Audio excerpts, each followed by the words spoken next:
Andreas, you and your team is quite familiar with showing your young stallions here in Herning. How many people are around the team preparing and managing the horses at the licensing? Yeah, at home we already start to prepare them there. That's a big job to keep all the stallions in super shape, and yeah, you have to clip and you have to ride them in and all that kind of thing. So in total at home we are around 30 people to manage the big stable. We have 120, 130 horses in training, but then we take a part of them down here, and we are around 12 people here. Yeah. Okay. And day one has just finished. We have seen all the young stallions shown by hand and the older ridden. Are you satisfied with your own stallions today? Super. I'm super happy. I knew I had some good horses at home, but you always want them to present in the right time and the right day, and they were really super. None of them could do better. They did all the best they could.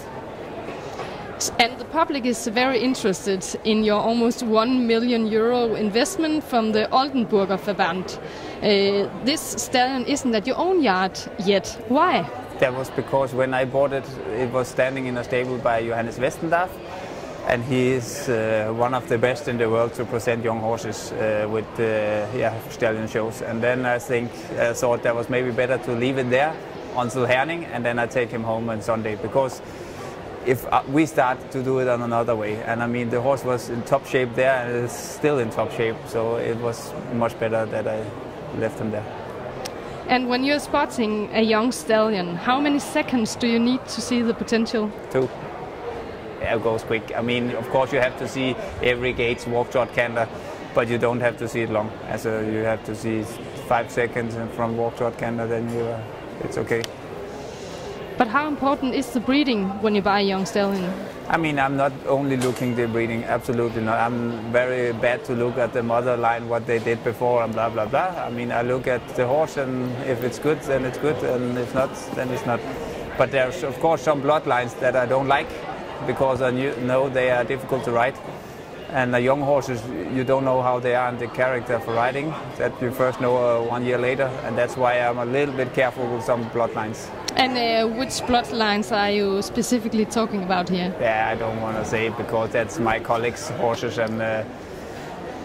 But I mean, D blood is always super interesting for me, because if you see the top sport also today, that's so many horses by Donegal or somewhere Donegal. That's horses you can ride. That's horses who wants to collect, and what we want for the big sport. So that's, of course, horses that I look a lot into.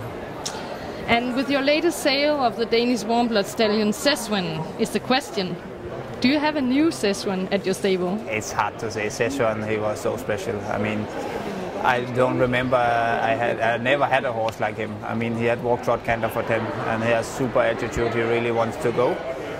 But I have to make a new one, and right now I have 3 top young ones, 3-year-old, and I have Franklin, and I have that Vincent Maranello. That's also 2 super 4-year-old stallions. So there is 5-6 toppers here, and then of course we have some at home as well.